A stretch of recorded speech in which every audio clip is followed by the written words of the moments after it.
Hello दोस्तों, कैसे हैं आप लोग। उम्मीद है कि सभी लोग अच्छे होंगे और आपकी पढ़ाई बेहतर तरीके से चल रही होगी।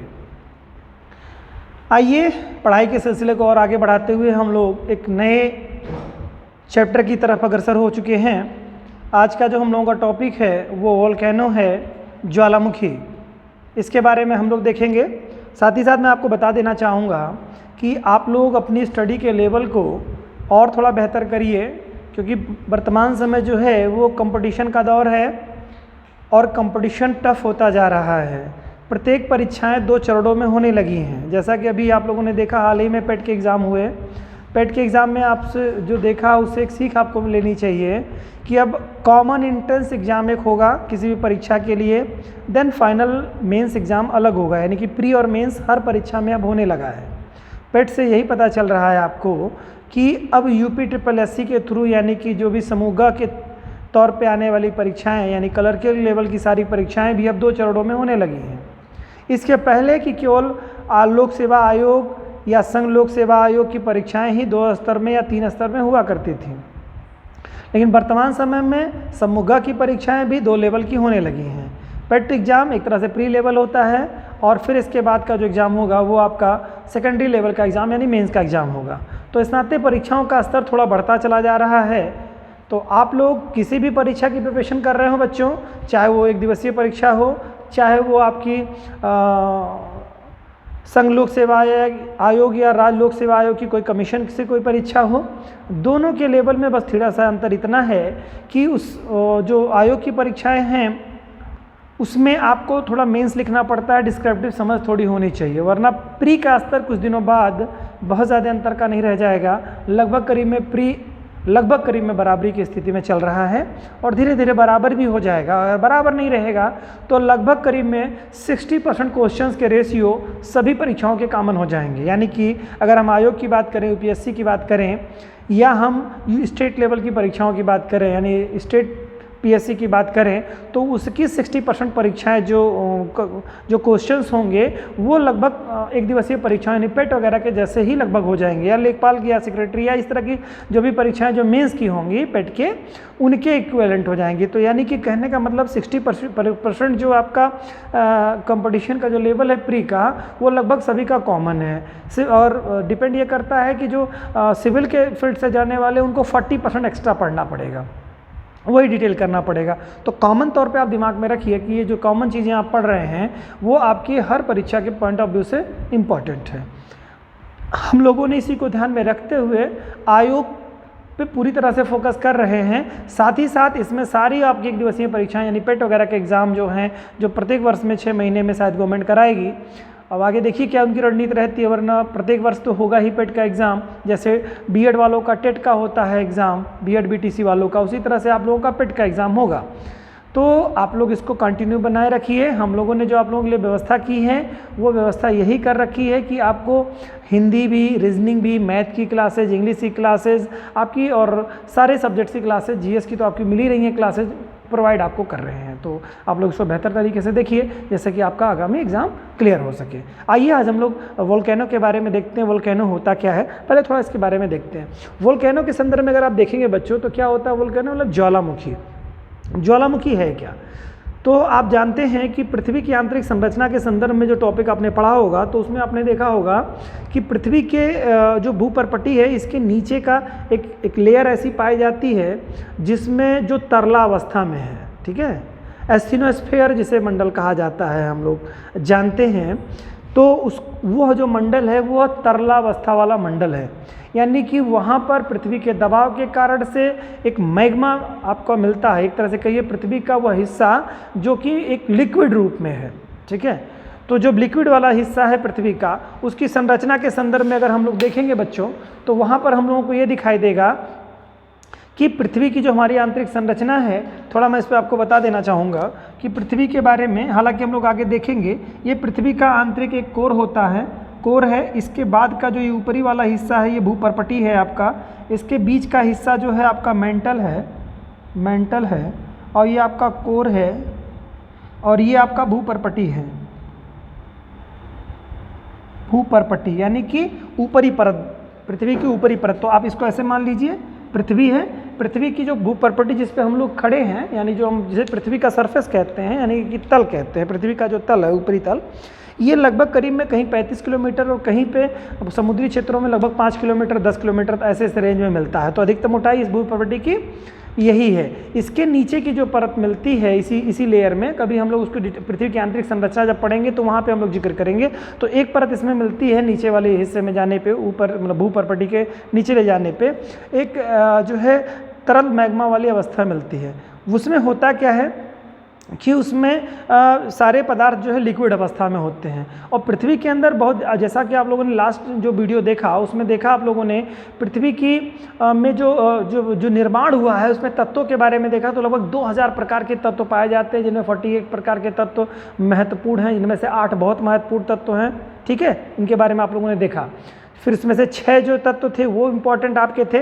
इस तरह से आपने समझ में आया कि मतलब कुछ तत्वों की प्रधानता बहुत ज़्यादा है। तो पृथ्वी की जो भूपर्पटी के नीचे वाले हिस्से हैं, इसमें क्या होता है, जो मैग्मा रहता है वो मैग्मा, हमारी जो पृथ्वी पूरी है वो प्लेट के रूप में तैरती रहती है। यानी कि जो हमारी पूरी परपटी है, भूपर्पटी जिसके बारे में मैंने भी आपको बताया, ये भूपर्पटी एक प्लेट के रूप में है। पूरा विश्व जो हमारा है वो एक प्लेट के रूप में बटा हुआ है। जैसे यूरेशियाई प्लेट, यूरोप और एशिया से मिलकर के बनी हुई प्लेट यूरेशियाई प्लेट, ऑस्ट्रेलियाई प्लेट, अफ्रीकी प्लेट, पूरा अफ्रीका कॉन्टिनेंट महाद्वीप जो है उसके बारे में आप देखेंगे, उत्तरी अमेरिका, दक्षिणी अमेरिका, ये सब क्या प्लेट हैं।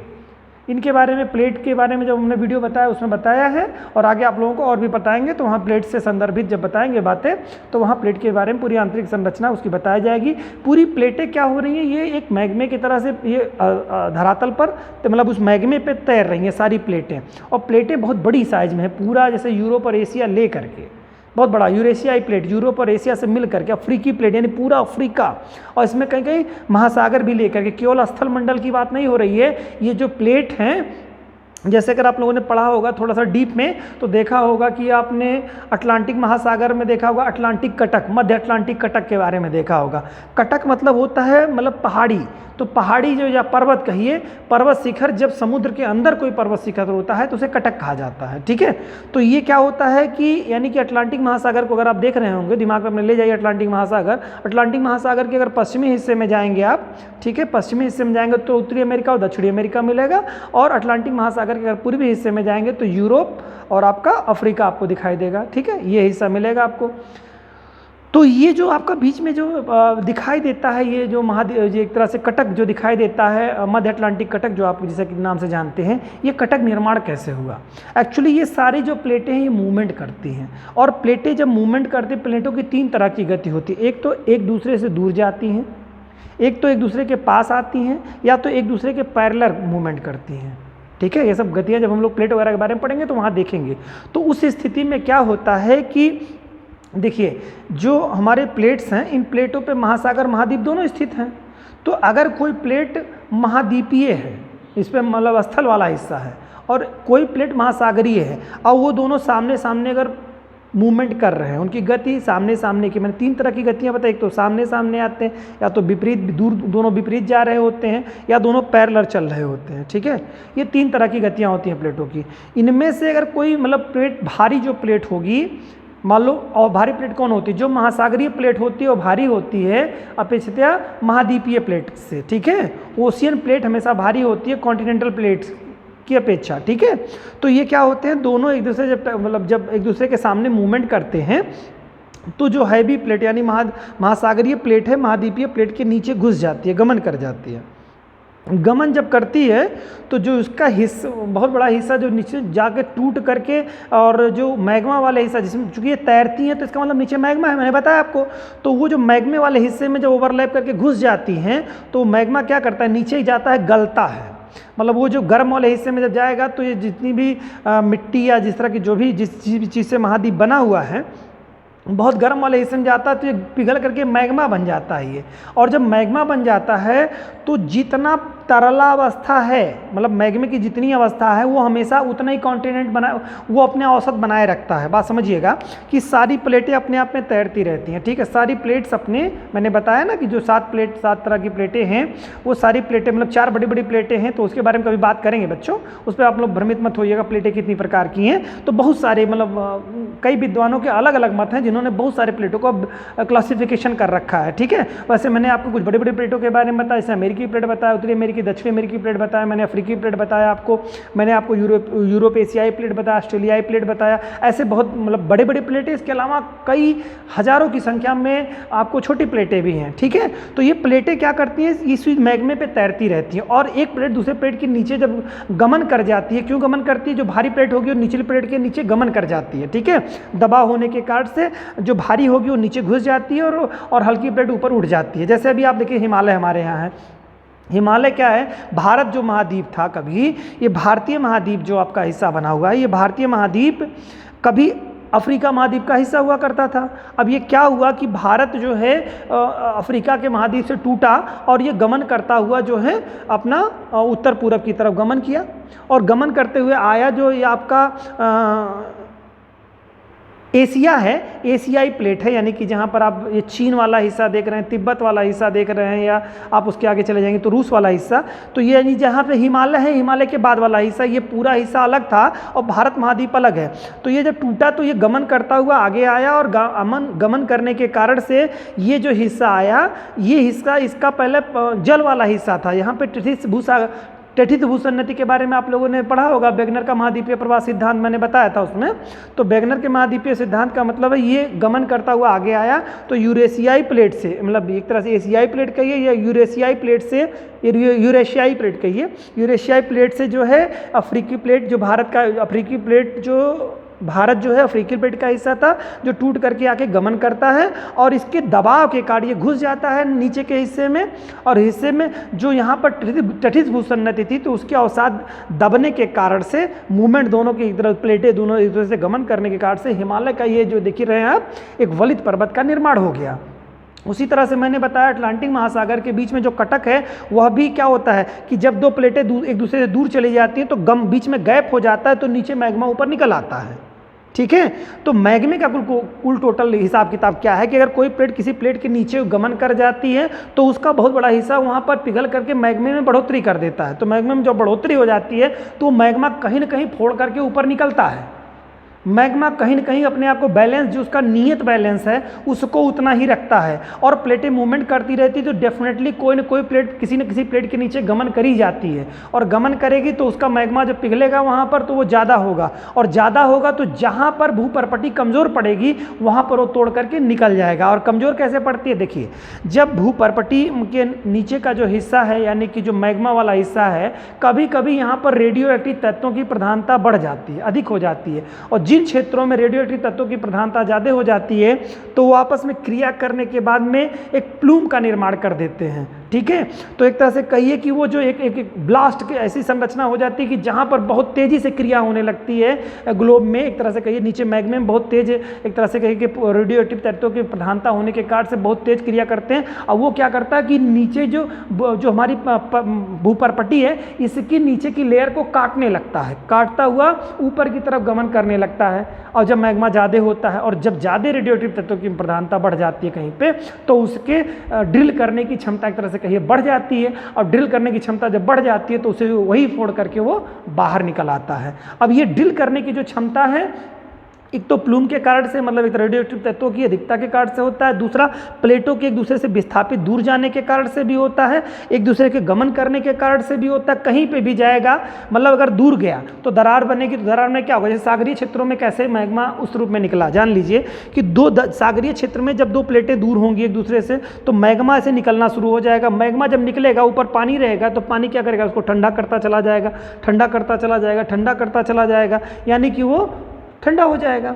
और जिन क्षेत्रों में ये नहीं है, जहाँ पर ज़मीन तोड़ करके निकलता है, वहाँ पर क्या सरफेस पे फैल जाता है मैग्मा, ठीक है। मैग्मा कहिए इसका, या जब नीचे जब रहता है तो ये मैग्मा कहलाता है, धरातल के अंदर जब तक रहता है ये लिक्विड वाला अवस्था तब तक वो मैग्मा कहलाता है। और मैग्मा जब ये धरातल को तोड़ करके ऊपर आ जाता है तब यही, और आ करके सरफेस पे जब फैल जाता है धरातल के तल पे तो यही लावा कहलाने लगता है। और जब लावा सूख करके एक सेब में आ जाता है तो वही आग्नेय चट्टान कहलाता है।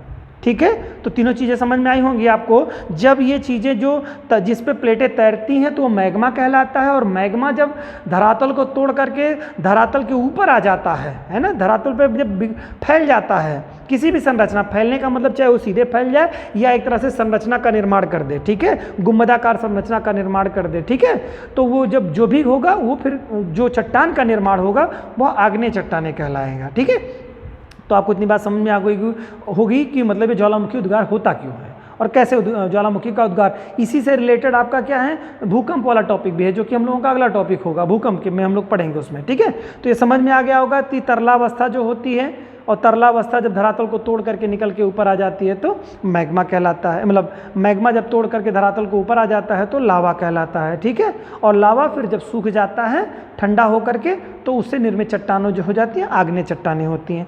अब इसके साथ जब ज्वालामुखी उद्गार होता है तो किस रूप में होता है और क्या क्या चीज़ें निकलती हैं। ज्वालामुखी देखिए, दो ज्वालामुखी क्रियाएं दो प्रकार की होती हैं। एक तो ज्वालामुखी क्रिया वो होती है कि नीचे कोई दो प्लेटें टकराई, ठीक है, दो प्लेटें टकराई या दो प्लेटें एक दूसरे से दूर गईं, दोनों स्थिति में मैग्मा बाहर आएगा। टकराएंगी तो गलेगा, तब मैग्मा बाहर निकलने की कोशिश करेगा, चाहे वहीं से निकलना कोशिश करे या कहीं और जगह। जैसे मान लो ये प्लेटें तो टकराई और फिर यहाँ पर अगर जो प्लेट दूसरी नीचे घुसी है तो ये केस का मैग्मा वहाँ गलेगा, वहाँ मैग्मा एक्सेस होगा। तो अगर वहीं तोड़ पाएगा तो वो वहीं तोड़ के निकलेगा, लेकिन नहीं अगर वहाँ पर तोड़ पाएगा, जैसे हिमालय में देख लीजिए, हिमालय जो हमारा है ये क्या हो गया कि मतलब जो है जो भारतीय प्लेट है वो जो यूरेशियाई प्लेट से टकराई, ठीक है, तो इसके नीचे मैग्मा निश्चित तौर से बना, खूब ढेर सारा मैग्मा बना। क्या समझ रहे हैं, मैग्मा बना यहाँ नीचे, लेकिन चूंकि इतना ज़्यादा अवसाद ऊपर हो गया है कि इतनी लेयर इतनी मोटी हो गई कि मैग्मा इसको तोड़ नहीं पाता। मैग्मा निकलने की कोशिश तो करता है, तोड़ नहीं पाता है। तो तोड़ नहीं पाता है तो क्या करता है, जानते हैं क्या करता है, यहाँ पर रेडियोएक्टिव तत्व हो जाते बहुत ज़्यादा होने के कारण से जब क्रिया करता है तो ये उन क्षेत्रों में भूकंप की ऐसी स्थिति ले आता है, मतलब ऐसे आ जाएगा, वो चीज़ें नीचे से मूवमेंट करेगी तो हिल जाएगी पूरी स्थिति। तो ये पूरा जो निर्माण का कार्य, एक तो लड़ रहा है, भारतीय प्लेट यूरेशियाई प्लेट से टकरा रही है, तो उससे क्या हो रहा है, हिमालय इसी नाते हमेशा देखिए उत्थान होता जा रहा है। आप पढ़े होंगे 8,848, लेकिन किताबों में बताया 8,850। ये जो मीटर ऊंचा हो रहा है ना, उस नाते वो निर्माण हो रहा है, वलित पर्वतों का निर्माण हो रहा है वो, ठीक है। तो वहाँ पर भी प्लूम निकलता है, अगर वहाँ निकल पाएगा तो वहाँ निकल पाएगा, लेकिन वहाँ पर क्या, भारतीय प्लेट के नीचे क्या होता है, इसी नाते अक्सर आप देखिए हिमाचल प्रदेश है, जम्मू एंड कश्मीर है, इन सब जो क्षेत्रों में हमेशा भूकंप प्रभावित क्षेत्र होते हैं। नेपाल आप देख लेंगे तो यहाँ सब भूकंप हमेशा आते हैं, क्योंकि ये प्लेट जो है वहाँ जिसे मैग्मा बन रहा है, गीला हो रहा है, मैग्मा गीला हो रहा है, तो वहाँ पर क्या होगा, रेडियोएक्टिव तत्वों की अधिकता हो जाएगी, तो वो झटका देने की कोशिश करेंगे, तो झटका इतना ज़्यादा नहीं हो पाता है कि तोड़ करके ऊपर निकल आए, चूँकि हिमालय की परत बहुत ऊँची हो गई है, समझ रहे हैं बात को, तो झटका दे देता है, तो भूकंप वाला स्थिति जोन बना देता है। तो ये पूरा भारत, जैसे दिल्ली से ले करके आप उत्तराखंड ले लेंगे, हिमाचल प्रदेश ले लेंगे, जम्मू एंड कश्मीर ले लेंगे, ये पूरा भूकंप जोन में आप देखेंगे टॉप 1 श्रेणी के भूकंप जोन में क्षेत्र में आपका आएगा, क्योंकि ये वही जो प्लूम बनता है ना, इसका रेडियोएक्टिव जो है गलते हैं तो वो ऊपर ठोकर मारता है, तोड़ने की कोशिश करता है, तो तोड़ तो नहीं पाता, लेकिन भूकंप उन क्षेत्रों में ले आता है। और यही चीज़ जब मैग्मा वहाँ से नहीं निकल पाता है तो दूसरी जगह अपने आप को विस्थापित कर लेता है और वहाँ जा करके फिर अपना उसका गमन करता है, जहाँ पर वो दूसरी जगह तोड़ करके निकल पाता है। समझ गए होंगे बात को। तो भूकंप भी ज्वालामुखी से ही रिलेटेड काफ़ी हद तक आपको दिखाई देगा। अब होता क्या है भूकंप के बारे में, तो दो चीज़ें बताएं। एक तो ज्वालामुखी जब उद्गार होता है, अगर मैग्मा खूब ज़्यादा बना है तो मैग्मा क्या करता है, धरातल को तोड़ करके ऊपर धरातल पे आकर के फैल जाएगा, तब वहाँ से क्या हो, तब क्या करेगा, उससे धुआं आ रहा और इस तरह की तमाम सारी चीज़ें निकालेगा, उसके बारे में बात करेंगे।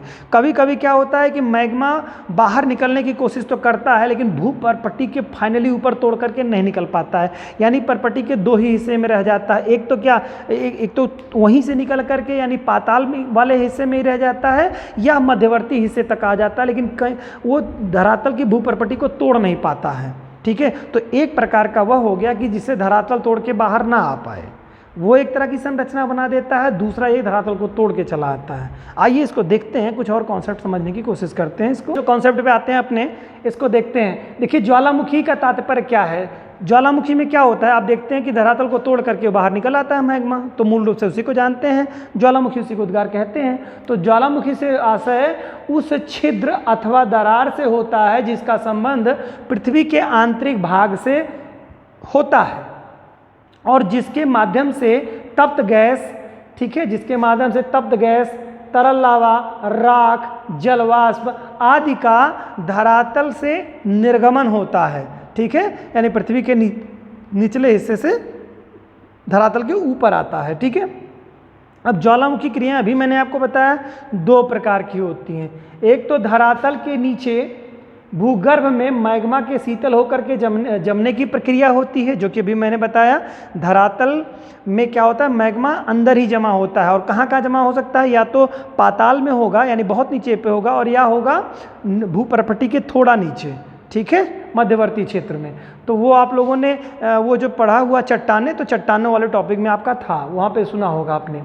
बैथोलिथ, फैकोलिथ, लोपोलिथ, सिल और डाइक, यानी कि इससे, यानी कि मैग्मा जब धरातल के बाहर नहीं निकल पाता है, धरातल के नीचे ही रह जाता है, तो उनसे किन चट्टानों का निर्माण होता है, बैथोलिथ टाइप की चट्टानों का, फैकोलिथ, लेपोलिथ, सिल और डाइक प्रकार की चट्टानों का निर्माण हो जाता है धरातल के अंदर, ठीक है। ये कैसी चट्टान है, वो ज्वालामुखी के मैग्मा के शीतल होने के बाद निर्मित चट्टान है, ठीक है। इसके अलावा धरातल के ऊपर घटित होने वाली क्रियाएं जो होती हैं, उसके माध्यम से क्या बनता है बच्चों, ज्वालामुखी धरातलीय प्रवाह, गेसर, गर्म जल, ठीक है, गेसर हो गया, गर्म जल हो गया के स्रोत, धुआंरे, ये सब चीज़ें जो मिलती हैं, यानी कि धुआंरे हो गया, गर्म जल के स्रोत हो गए, गेसर हो गया, प्रवाह, धरातलीय प्रवाह ज्वालामुखी का, ये सब चीज़ें जो आ जाएंगी धरातल को तोड़ करके ऊपर निकल के चले आएंगी। अच्छा ये बताइए कि धरातल पे जब तोड़ करके पृथ्वी ऊपर आ जाता है मैग्मा, तो उसमें और क्या क्या चीज़ें निकलती हैं और सबसे ज़्यादा मात्रा में क्या चीज़ निकल के आती है ज्वालामुखी उद्गार के समय। तो आप देखे होंगे, सबसे ज़्यादा सुने होंगे कि गैसें और जलवाष्प जो है सबसे अधिक मात्रा में क्या करती हैं, निकल करके आती हैं जब आपका ज्वालामुखी विस्फोट होता है, ठीक है।